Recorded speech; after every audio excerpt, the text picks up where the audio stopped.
The art of personal finance can often require a personal touch. Does this young company have the personality to make more money, equal less problems for the digital consumer? Number 45 on the CNBC Disruptor 50 list is SoFi. This week, we're digging into some of the names on the annual CNBC Disruptor 50 list, the private companies that are transforming their respective industries with game-changing innovations. At number 45, we've got a really intriguing story. SoFi, the online lender that's shaking up the financial industry. SoFi got its start refinancing student loans taken out by graduates of top-tier universities. And since then, they've expanded into more traditional bank offerings like mortgages, personal loans, asset management, and insurance. They're sort of like the anti-bank with a simple lending process, no high fees, and all of it done with incredibly personal touch, as SoFi has personalized business model along with a major social networking component. Could this be the future of finance? Let's go off the tape with Mike Cagney, the co-founder and CEO of SoFi, get a better sense of how his company's turning the banking industry upside down. Mr. Cagney, welcome back to Mad Money. Good to see you, Mike. It's good to see you. Thank you. All right, Mike, one of the things I like about your company is that the people who bank with SoFi are members. They're not customers. That's right. What does that say about the psyche? Well, it's around the concept of being aligned with them. So we want to help them with their career, with their money, with their relationships, even with their dating, which we do nowadays. So we want our folks to be successful, and that's why they're members to us as opposed to customers. And do younger people, they don't know anything better than, I mean, to me, they would probably try to figure out why the other guy is a customer. They should be a member. That's right. I think the way SoFi started, we looked at the gap between what a 35-year-old wanted and what their bank gave them, right, and it was massive. And it gave us a great opportunity to go in and deliver a better product, and we've been successful doing that.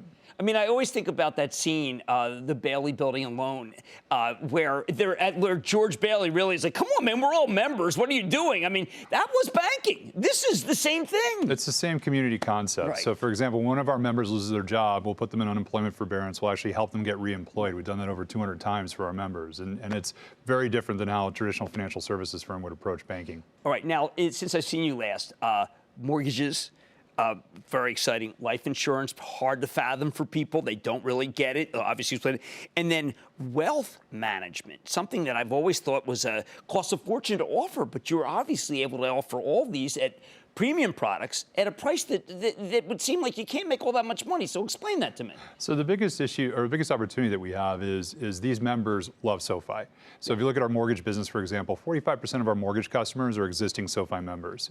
And so we have the ability to build brand awareness, build education, and get them into these products. And something like life insurance is perfect for our member. It's great when you have a kid, right, term life. That's the time to think about it. Yes. And the ability to deliver that contextually to people when it matters, as opposed to just spamming them with it all the time, is the big difference maker. Okay, well, I've often thought of you, particularly now since we've seen you last, that if you were to start, like whoever was starting Bank of America and Citi, if they had the net, this is what they would have started. No? Yeah, absolutely. And I think what's going to happen is the banks are going to move towards our model over time.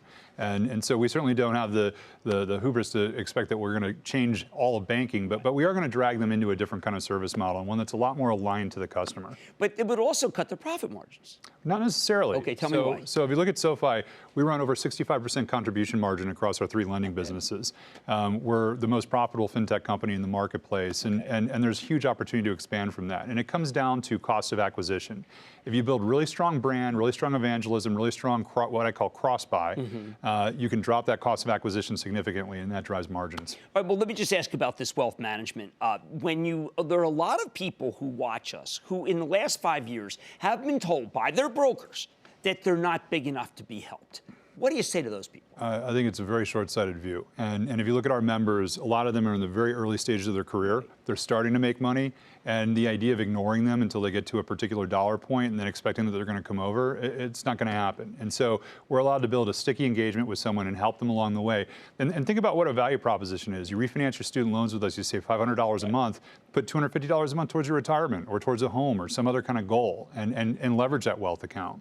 Is there a level where you max out 300,000 people? How can you still say, you know what, today we're going to analyze as many people in a day today as we did in a month 5 years ago? How do you know your analysis is still good?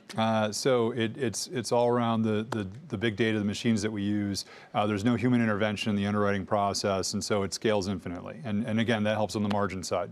Now, you did have a commercial in the Super Bowl, of which I know some people thought was controversial. I like to see your name around. Anybody who's talking about SoFi. What's the next visibility, and how can you not be worried that one of these banks sees you and says, you know what, that son of a... I am just going to do it. We're going to open one tomorrow, and we're going to be better SoFi. Right. So we like media. We like sporting events in particular. I think we're in the NBA Finals right now. You'll see some SoFi ads being run in there. They're very, very successful for us on customer acquisition, by the way. But I think the biggest issue is it's not so much around copying SoFi's model or copying our technology, and certainly not the balance sheet. The $1.9 billion that we have is a pittance relative to some of the big banks that are out there.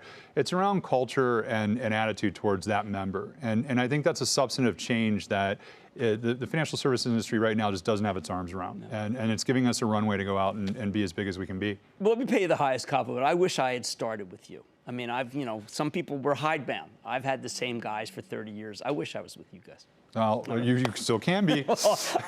I'm pretty much set because I'm not allowed to invest. But if I were able to invest and talk to someone and start over, I would have been with you guys. That's Mike Cagney, co-founder, chairman, CEO of SoFi. I just love your business model. I want to be a member. What can I say? You should be one. Thanks, Jim. Stay with Cramer. Booyah! Jim Cramer here from Mad Money. Thanks for watching CNBC on YouTube. Click here to subscribe and get the jump on my exclusives with CEOs, plus market news, investing advice, and a whole lot more.